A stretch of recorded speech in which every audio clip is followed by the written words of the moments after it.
जो हमारी तार को प्रभु से जोड़ दे। ऐसा हमारे मन में सोच होना चाहिए कि हे प्रभु, भगवान से ही प्रार्थना करना चाहिए उठते बैठते कि हे प्रभु आनंद दाता, ज्ञान हमको दीजिए, शीघ्र सारे दुर्गुणों से दूर हमको कीजिए। लीजिए हमको शरण में, हम सदाचारी बने, ब्रह्मचारी धर्म रक्षक वीर व्रतचारी बने। हे प्रभु, हमको ऐसा आशीर्वाद दीजिए, ऐसी शक्ति दीजिए कि हम आप में हो जाएं। हे प्रभु आनंददाता, आप तो आनंद को देने वाले हैं। आनंद को देने वाला कौन है? परमात्मा। जो परमात्मा ने आनंद दे दिया, वो कैसे आनंद देता है? जप तप व्रत, 3 रूप में देता है। अन्यथा ये ना हो तो देखिए, आदमी खाते खाते शरीर भी इतना भारी हो जाता है कि ना बैठ पाता है ना उठ पाता है। तो उसको क्या कहते हैं? पृथ्वी का भार। होता है ना कि आदमी 200-200 किलो, 400-400 किलो, 500-500, 600 किलो हो जाता है, यानी वजन को बढ़ा लेता है। तो हमेशा व्रत रहेगा तो कभी वजन नहीं बढ़ेगा। नहीं, इसको बोलते हैं पृथ्वी का भार। देखिए, जो जप होता है, देखिए कंपनी भी होती है तो 6 दिन चलती है, 1 दिन हफ्ते में बंद रहती है। क्यों? क्योंकि वो ठंडी हो जाएगी। वैसे ही हमारा ये शरीर है, हफ्ते में 1 व्रत अवश्य रखना चाहिए। ये कथा से संकल्प लीजिए मन में कि हम 1 व्रत करेंगे। जो व्रत करता है वो व्रत का आनंद अवश्य जानता है कि व्रत का आनंद कितना बड़ा होता है। व्रत करने वाले का कभी वजन नहीं बढ़ता है। ये ग्रंथ कहता है, ये भागवत कहती है, ये गीता कहती है कि उसका वजन कभी नहीं बढ़ता, वो कभी भारी नहीं होता है। ये शास्त्र कह रहे हैं। तो व्रत कभी मत भूलिए, व्रत निरंतर करिए। हमारे सनातन धर्म में क्या है? जैसे एकादशी हो, आज क्या है? एकादशी, वो भी आमली एकादशी। आमली एकादशी क्या है? यानी जो एकादशी है वो भगवान विष्णु के प्रतीक है। यानी महर्षि जो संत थे, उन्होंने यह कथा सुनाई थी एकादशी की, कि एकादशी में, देखिए कथा तो ऐसे बहुत बड़ी है, लेकिन सार ये है कि एकादशी में कभी घर में चावल ना बनाए। चावल बनाना दोष माना गया है। और जो भोजन करें तो तुलसी दल डाल करके करें। जब आप तुलसी दल डाल देते हैं तो अन्न नहीं रह जाता, वो क्या कहलाता है? भगवान का भोग, यानी प्रसाद।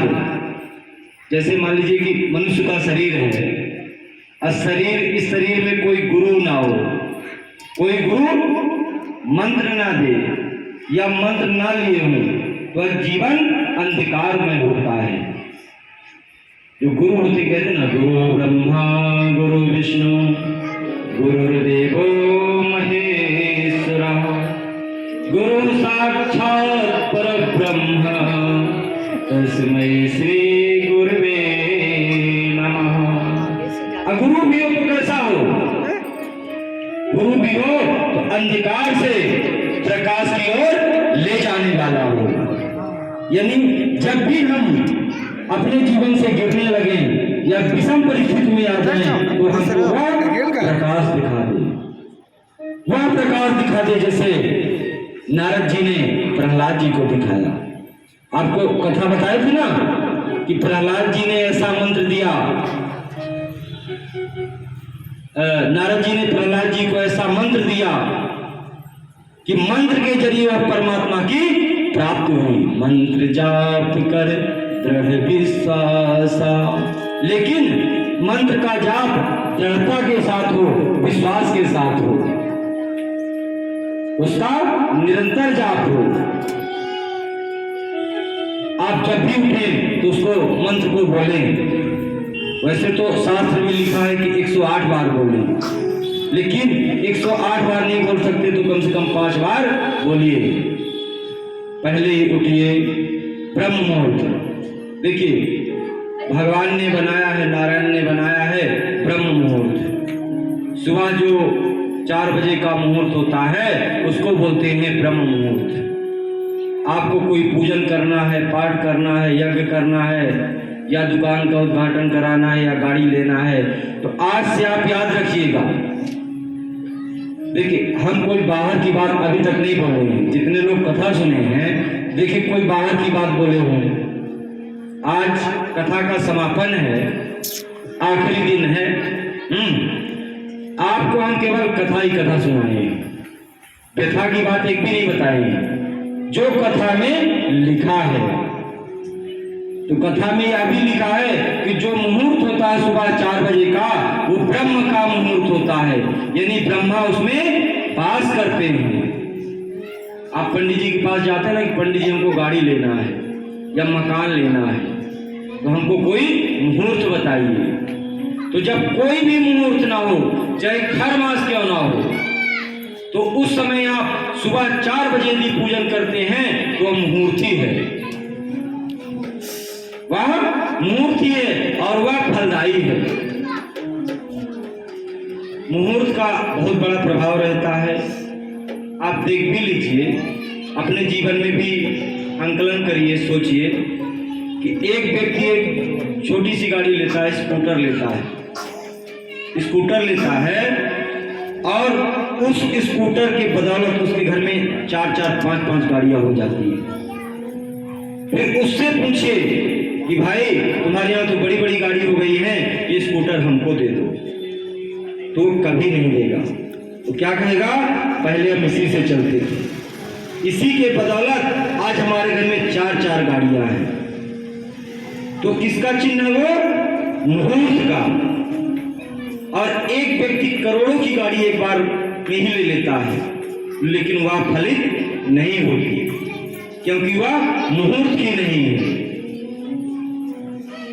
दूसरी बात देखिए, यदि कोई मन की मनोकामना हो, कुछ भी अपने मन में हो प्राप्ति के लिए, तो कभी इंसान से मत बताइए। यदि आप इंसान से बताएंगे तो केवल उपहास होगा। इंसान से बताएंगे तो उपहास होगा। यदि कहना है तो परमात्मा से कहिए। पूर्ण करने वाले वह परमात्मा है। हाथ जोड़ करके उन्हीं से प्रार्थना किया करिए, तो वह सभी मनोकामनाओं को पूर्ण करते हैं। तो यह व्रत कौन सा है मनोकामना के लिए? प्रदोष तेरस। एक आता है द्वादशी के बाद प्रदोष। आपको विश्वास ना हो तो ये शास्त्र में ही लिखा, भागवत में ही अजमा के देख लीजिए कि कम से कम 5 प्रदोष तेरस व्रत रख लीजिए, फिर उसका प्रताप देखिए। लेकिन व्रत का भी एक नियम होता है। प्रायः पहले के लोग व्रत करते थे, अब नहीं करते हैं। यदि जब व्रत नहीं है तो 2 बार खाएंगे, और जब व्रत होगा तो 10 बार खाएंगे। जब व्रत होता है तो सुबह से ही खाना शुरू कर देते हैं। भूख ज्यादा लगती है। पहले कभी चाय लेंगे, थोड़ी देर मूंगफली लेंगे, फिर आलू लेंगे, फिर फल लेंगे, फिर चाय। तो अब व्रत नहीं कहलाता है। व्रत तभी कहलाएगा जब केवल एक बार हो। व्रत में लिखा है, ये शास्त्र में लिखा है कि केवल एक बार ग्रहण करना चाहिए, और हर व्रत में गंगा जल से स्नान करना चाहिए। जैसे आप स्नान करते हैं तो जल में 2 बूंद गंगा जल मिला दीजिए। तो जो गंगा जल होता है वो हमेशा मोक्ष देता है। गंगा गंगा कहने से ही मुक्ति है। गंगा मुक्ति देती है।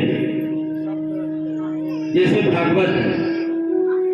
भागवत ऐसा ग्रंथ है, ऐसा पवित्र है जो भगवान का रूप है। ये भागवत नहीं है, इसमें भगवान साक्षात वास करते हैं। ये साधारण ग्रंथ नहीं है, इसका अर्थ ही है, शुरू में हम आपको बताए थे ना, जो आप निरंतर कथा सुन रहे हैं, यानी कम से कम 25 से 30 लोग तो निरंतर कथा सुन रहे हैं और रोज आ भी रहे हैं। 2-3 लोगों ने संकल्प भी लिया है कि महाराज जी कथा हम आपकी कराएंगे, अभी कथा सुनेंगे 7 दिन तक।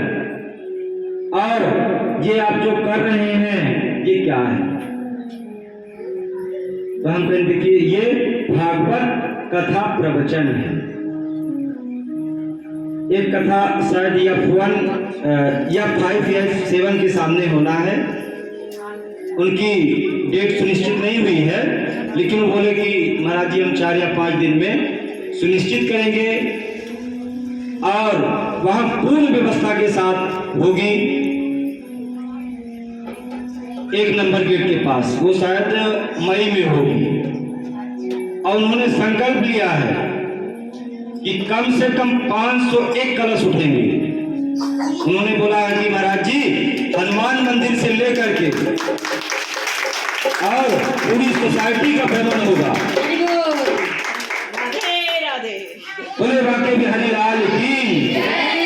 और देखिए एक सोच, उन्होंने बोला कि पंडित जी महाराज हमारा बेटा अच्छी सर्विस में गया है, उनका बेटा विदेश में है, पेरिस में है। उन्होंने दिल खोल के बोला है कि ऊपर वाले की दया से सैलरी भी है।